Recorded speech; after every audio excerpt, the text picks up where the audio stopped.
Bienvenidos chicos a una nueva sesión del curso de filosofía. Mi nombre es Lisbeth Colán, es más que un gusto el volver a verte en esta oportunidad. Y el día de hoy vamos a hablar sobre un tema igual de importante que el de la semana pasada. Estamos refiriéndonos al tema de lógica proposición, lo que vendría a ser la lógica, tanto en su acepción más antigua como en la acepción un poco más moderna.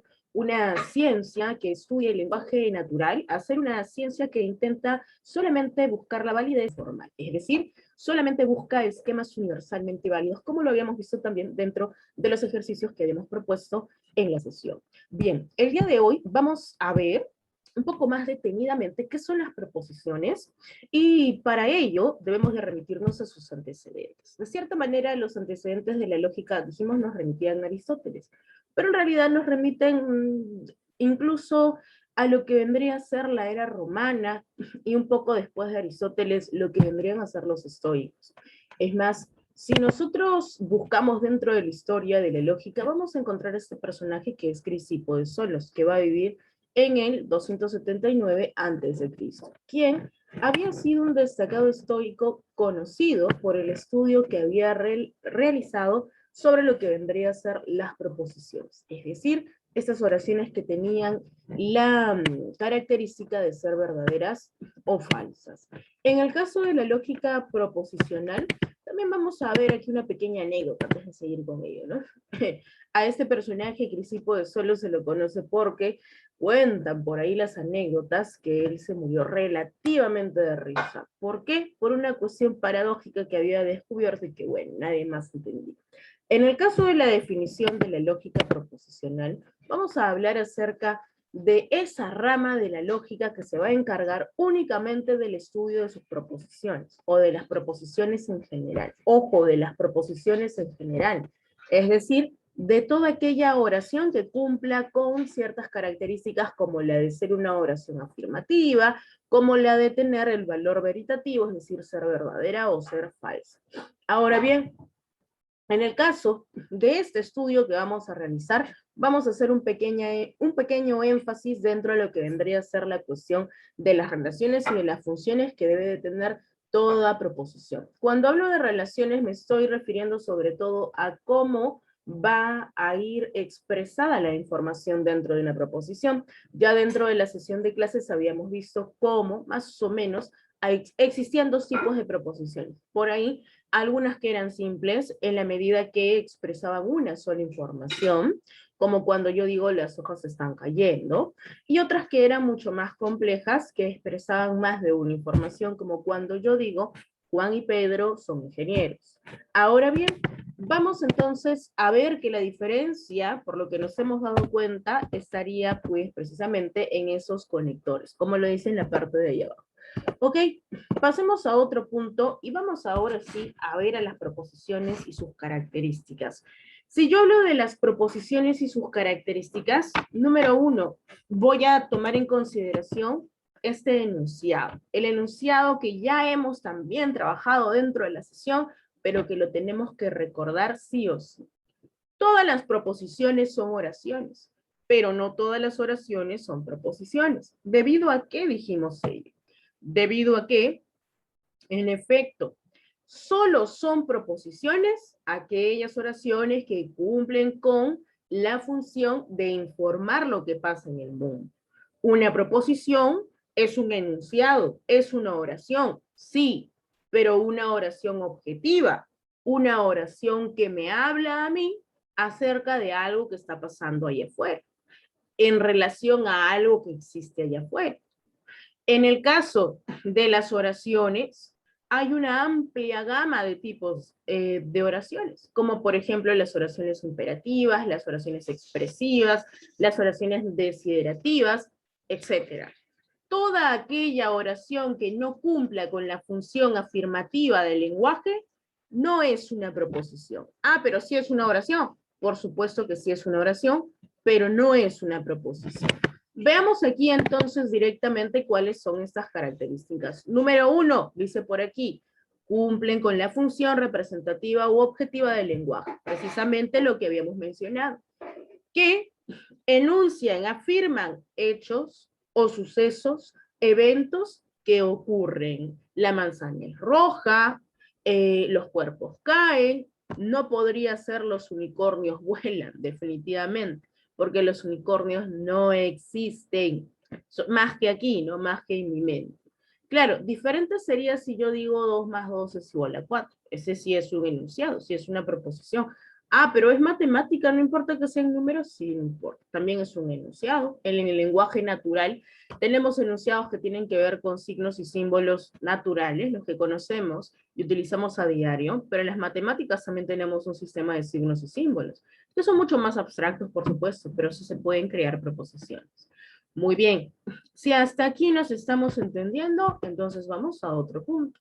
Como lo decíamos también, tienen una función veritativa. ¿Qué quiere decir esto? Que pueden ser o verdaderas o pueden ser falsas. Recuerda cómo establezco yo la verdad o falsedad de mis proposiciones, atendiendo a la realidad. Mi proposición es, el lapicero es rojo. El lapicero es rojo. ¿El lapicero es verdad o es falsedad? No, es la proposición. Aquí la proposición que me habla del lapicero tiene que concordar con lo que estoy diciendo. Si el lapicero es rojo, en efecto, esa proposición que tengo aquí, ¿será qué? Será verdadera. Si el lapicero es de otro color, o si no es lapicero, de repente es un liquid paper, ¿cierto? Entonces sería falso. Muy bien, sigamos entonces y llegamos ahora a otra característica más. Esta es, se manifiestan a través de oraciones aseverativas. Claro, oraciones afirmativas, afirman o niegan algo. No podrían ser expresiones ambiguas que no afirmen ni nieguen algo. Ok, debajo, otra característica adicional. Dentro de un razonamiento, una proposición puede ser, te dicen aquí, una premisa o una conclusión. ¿Qué significa esto de premisa o conclusión? Nosotros hemos visto que las inferencias, que vendrían a ser el conjunto de proposiciones equivalentes a un razonamiento, están compuestas por 2 partecitas, usualmente.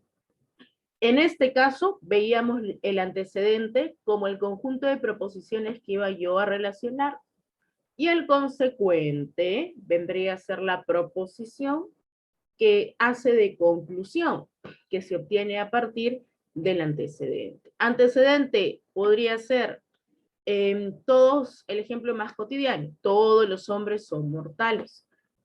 Dentro de mi antecedente, premisa número 2, la premisa número 1 es todos los hombres son mortales. Debajo, Sócrates es hombre. Posteriormente, Sócrates es mortal. ¿Cuál es mi conclusión? Sócrates es mortal, que es una proposición específica, particular, que ha hallado gracias a juntar esas otras 2 proposiciones, todos los hombres son mortales, Sócrates es hombre, ¿verdad? Ok. El antecedente son mis 2 primeras premisas. Mi consecuente es mi conclusión. Todo eso que he enunciado se llama inferencia. Muy bien. Veamos aquí un análisis acerca de quiénes son proposiciones y quiénes son o quiénes no son proposiciones dentro del lenguaje natural, es decir, dentro del lenguaje que hablamos todos los días. Ok, así vamos a tener, son proposiciones, número 1, Fabián y Esteban son socios. Aquí hay una pequeña particularidad, dice, Fabián y Esteban son socios. Les pregunto a ustedes, ¿eso será una oración simple o una oración compuesta? Compuesta, a mí, porque hay una I. Pero ahí hay una cuestión que a mí no me queda tan clara, y supongo que a ustedes tampoco. Porque si yo dijera, Fabián es socio y Esteban es socio, la información quedaría incompleta. Es decir, ¿socio de quién? Para ser socio, para ser cuñado, condiscípulo, etcétera, siempre tiene que haber otro personaje más. Pero eso no quiere decir que hayan 2 informaciones, sino que la información tiene sentido solo porque existe el otro individuo. Esa proposición, porque sí es una oración que afirma algo, puede ser verdadera, puede ser falsa, es una proposición simple, pero es una proposición simple relacional. Hay una sola información. Parece compuesta por la I, pero hay una sola información.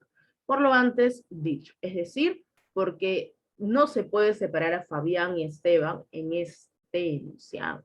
Ambos están dentro de una molécula, podríamos decir, ¿no? Dentro de una unidad, mejor dicho, que las hace que inseparables. Bien, vamos entonces con lo que vendría a ser el siguiente enunciado. Pedro es economista, también arquitecto. Ojo, por un lado tengo Pedro es economista, Pedro es arquitecto. Hay 2 informaciones. Aquí sí puedo separar la información. Por lo tanto, esta es una proposición también, claro, porque se puede negar o se puede afirmar lo que estoy sosteniendo. Puede ser verdadero, puede ser falso, ¿es una oración afirmativa? Por supuesto que sí. Entonces, aquí tengo otro tipo de proposición, ya no simple, sino más bien compuesta. ¿Cuál es aquí el conector que une esas dos informaciones? El también, Miss. Claro, ¿cómo lo puedo identificar? Porque hay un signo de ¿qué? De puntuación, también la coma. Los signos de puntuación me van a servir a mí también ¿para qué? Para visualizar dónde está la unión específica de una y otra información. Muy bien. Sigamos entonces por aquí y dice, si estudio, entonces aprendo. Aquí no hay una coma, pero sí hay un conector. Dice entonces, ya te diste cuenta, efectivamente. Aquí tienes otro tipo de proposición, una proposición compuesta o compleja. Dice, si estudio, entonces aprendo. Información número 1, si estudio. Información número 2, aprendo, yo aprendo. Es una proposición que está unida por el conector. Entonces, muy bien, sigamos entonces con el último ejemplito aquí. 3 más 4 igual a 7. Eso no es una proposición. ¿Yo puedo decir que eso es verdadero o falso? Sí, entonces sí es una proposición. 3 y 4 son dos informaciones que se juntan para dar un resultado específico, que en este caso vendría a ser 7. Muy bien, vamos entonces por aquí. No son proposiciones. Mira aquí, por favor, no son proposiciones. ¿Aló? ¿Aló? No, no es una proposición, porque además se dan cuenta de que no cumple con la función informativa, ¿no? Podría ser con la función más exclamativa, ¿no? O algo parecido. Muy bien, vamos entonces por aquí. O te vas o te quedas. Igual una oración exclamativa. No puede ser aquí una proposición, empezando por ello, ¿no? Y toda oración exclamativa no puede ser verdadera ni falsa, igual que el aló. Ok, debajo, deseo que vuelvas con bien. Es una oración desiderativa, por lo tanto, no es una proposición. Debajo, Miguel Grau, el caballero de los mares. Tampoco es una proposición, porque lo que tengo aquí es una especificación de lo que vendría a ser el nombre Miguel Grau. No tengo aquí un hecho ni nada por el estilo. Ok, si yo dijera, por el contrario, Miguel Grau fue un gran marino, tal vez en ese caso tenga yo una proposición. Pero así como está ahora, Miguel Grau, el caballero de los mares, no describe ningún hecho, ningún acontecimiento, ni nada por el estilo. Muy bien, sigamos. Dice aquí lo siguiente. Dice, tipos de proposiciones, y a eso es a lo que queríamos llegar. Recuerda, así como existen oraciones simples y oraciones compuestas, también existirán proposiciones simples y proposiciones compuestas, efectivamente. Cuando yo hablo de proposiciones simples, son aquellas que me brindan solo una información. Cuando hablo de proposiciones compuestas, me brindan más de una información, o sea, dos informaciones como mínimo. Dice por aquí, proposiciones atómicas o simples. A ver, las proposiciones atómicas son aquellas que solo brindan una información, que no se pueden descomponer por nada del mundo, ya que no presentan los famosos conectores en el lenguaje natural. ¿Cuáles son los conectores más conocidos? Entonces, sin embargo, además, ¿qué más aparte de ellos? Ya que tenemos también así, no así mismo, etc. Muy bien, todos esos conectores en oraciones compuestas sirven para unir más de una información. En el caso de las proposiciones atómicas o simples, no hay conector. Ok, pero sí, como lo sabes tú, porque lo has visto dentro de la sesión de Zoom, tienen conector, perdón, tienen en este caso el verbo ser, o el verbo copulativo ser. Pero hay otro tipo de proposiciones atómicas o simples que no van a tener el verbo ser, ya te vas a dar cuenta, sino más bien la conjunción y.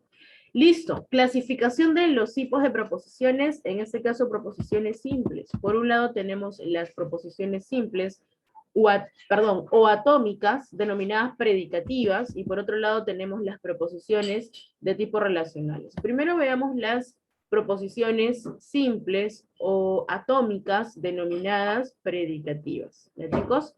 ¿Cuáles son las proposiciones simples o atómicas, en este caso predicativas, de tipo predicativas? Son aquellas en donde solamente voy a ver una información y lo que expresan siempre ¿Va a ser qué? Va a ser lo que sucede en el mundo. Por eso el verbo ser es fundamental en estas oraciones predicativas o en estas proposiciones predicativas. Toda proposición predicativa está compuesta por un sujeto y un predicado, que van a designar cualidades o características de un objeto, por eso no se puede separar. Ahora, toda oración predicativa, número 2, recuérdalo, volvemos a repetir, está o tiene un verbo, y el verbo es el verbo copulativo ser. Siempre da cuenta de lo que pasa en el mundo. Son equivalentes a los juicios de existencia que vimos en el ámbito de la axiología. La mesa es cuadrada, ¿no? El suelo es marrón, la pared es blanca, la pared es crema. Todos esos enunciados que tienen el verbo ser son proposiciones atómicas, en ese caso de tipo predicativos. Una sola información que habla de características de los objetos, de hechos que hay en la realidad. Ejemplos, mira por aquí. Los cajamarquinos son alegres, tienes el verbo ser ahí. Los gatos son mamíferos, una sola información, porque lo de mamíferos es una característica de gatos. Yo no puedo separar los gatos y por otro lado mamíferos. Toda esa información va junta. Debajo, el cielo es azul. Ok, hasta aquí entonces, brevemente, lo volvemos a repetir. Tipos de proposiciones atómicas o simples, 2, predicativas y relacionales. En el caso de las predicativas, ¿son proposiciones atómicas o simples? Sí, porque solo me dan una información. Pero en este caso, tienen la peculiaridad de que esa información va a ir siempre expresada con el verbo copulativo ser. ¿Ya? Muy bien. Además, decíamos que siempre da información acerca de las características de un objeto. Por eso no podía separarlas. No puedo separar su sujeto y su objeto. Muy bien. Por aquí, proposiciones atómicas o simples, pero relacionales. ¿Cómo? A ver, fíjate por aquí, por favor.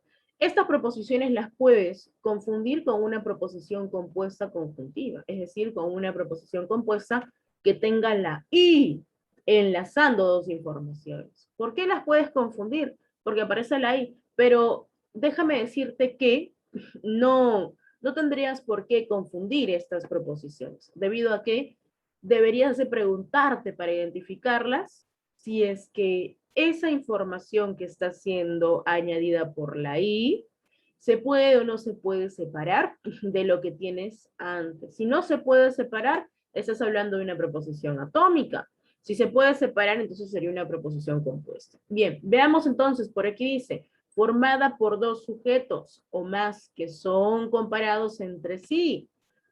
Dice aquí por una o más características, usualmente van acompañadas de los términos más que, menos que, parecido a. Veamos los ejemplos. Mira por aquí, por favor.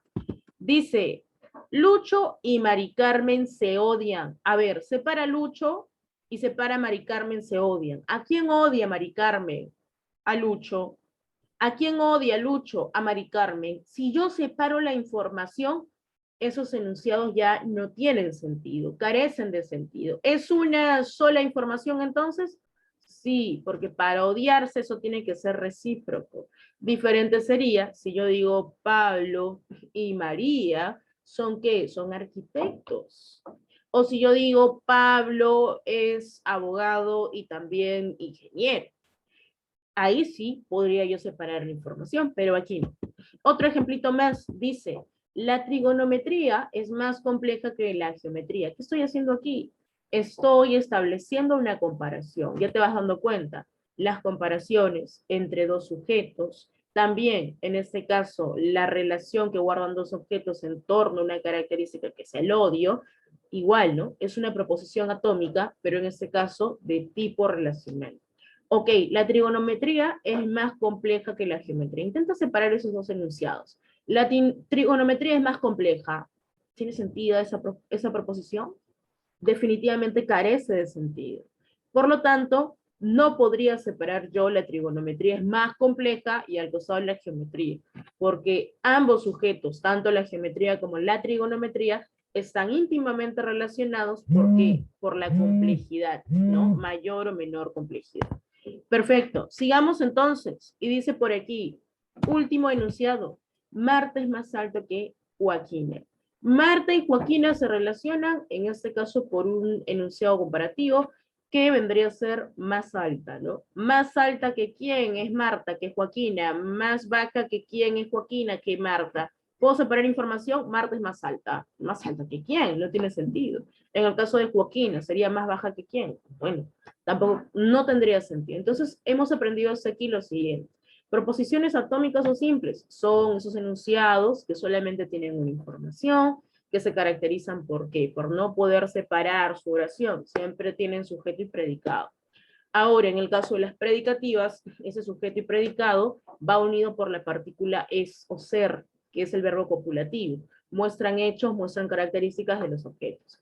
En el caso de las oraciones atómicas o simples relacionales, teníamos que básicamente estas se caracterizaban por tener una partícula que era la i, podría ser también el más que, menos que, parecido a, ¿no? Siempre establecen una relación inseparable, es decir, siempre van a relacionar al sujeto y al predicado, o a dos sujetos, mejor dicho, que no van a poder, en este caso, ser separados. ¿Por qué? Porque uno tiene sentido solo si el otro está ahí. Muy bien, sigamos entonces y llegamos ahora a las proposiciones moleculares o coligativas. En el caso de las proposiciones moleculares o coligativas, estas son las oraciones compuestas. Mi proposición molecular, como lo dice su nombre, molécula, se va a distinguir de las proposiciones atómicas porque tiene un conector, como el y o, entonces sí, solo sí, además, también, etc. Ya que, ok, ahora, la clasificación que nosotros tenemos específicamente según los tipos de conectores son proposiciones moleculares de tipo negativas, proposiciones moleculares de tipo conjuntivas, de tipo disyuntivas, de tipo, por otro lado, también condicionales y de tipo bicondicionales. Negación va a aparecer dentro del lenguaje natural como no, no es cierto, es falso, es mentira, ¿ok?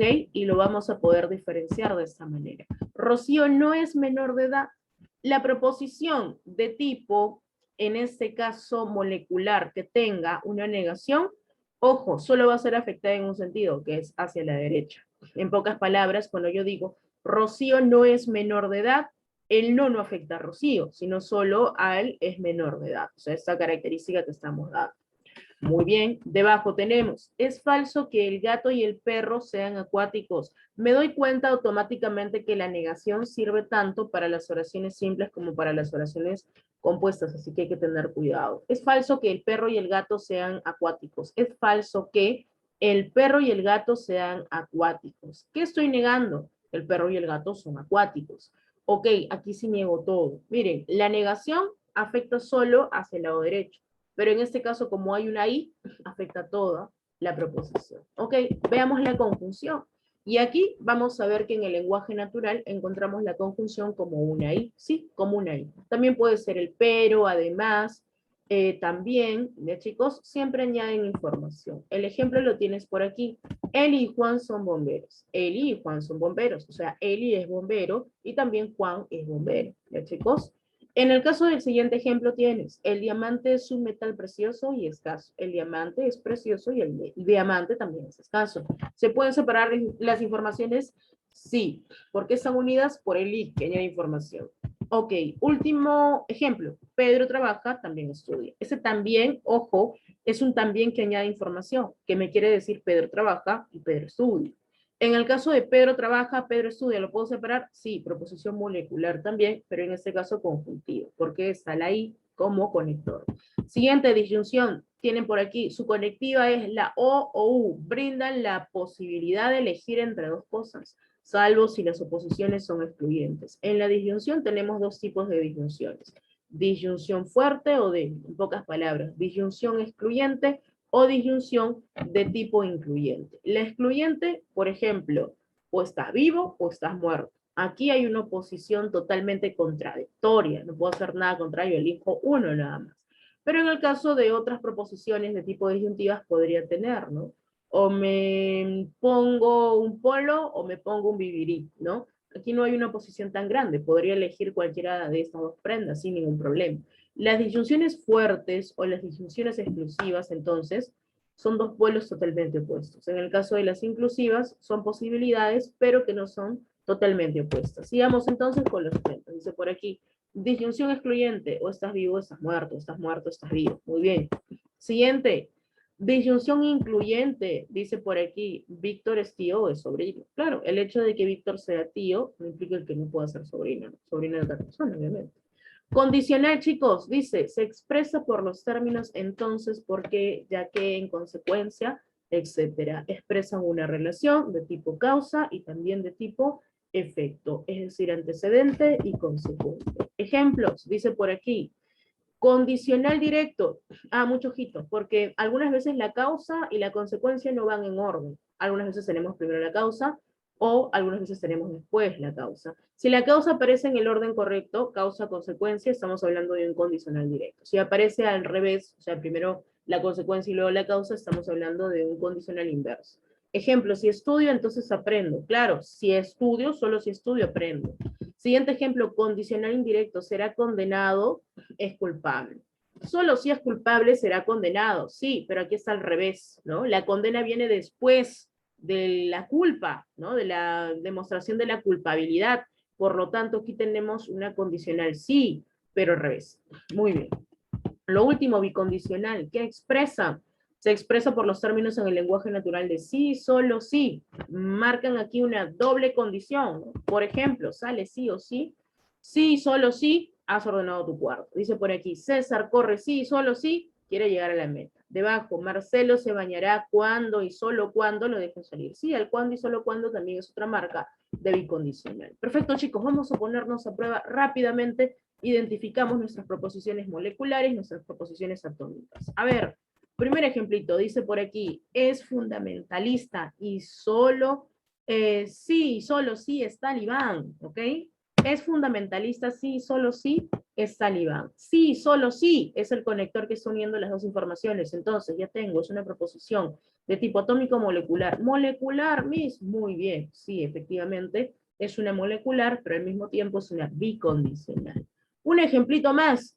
Lima es la capital del Perú. Aquí hay dos informaciones, una sola. Parece que una sola. Claro, ahí está tu verbo copulativo es, por lo tanto aquí tienes una proposición atómica de tipo predicativo, porque estás dando una información de un hecho. No estás relacionando nada, en pocas palabras, no es relacionado. Debajo, Luis nació en Chile o Argentina. ¿Cuál es tu conector? La O. Entonces, ¿puedo yo separar la información? Luis nació en Chile, sí. Luis nació en Argentina, sí.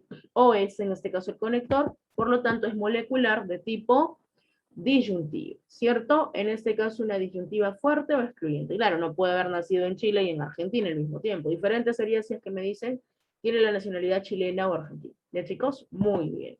Tenemos por último, si ganas la beca podrás ir a España. Aquí, ¿cuál es el conector? No hay conector, pero hay una coma, me di cuenta. Eso hace de entonces proposición molecular de tipo condicional directa o simple. Perfecto, chicos. Hasta aquí la sesión del día de hoy. Cuídate bastante. Conmigo será hasta otra oportunidad. Y bien, hasta aquí recuerden que tienen ustedes una tareita que deben de realizar. Cuídense. Hasta la próxima.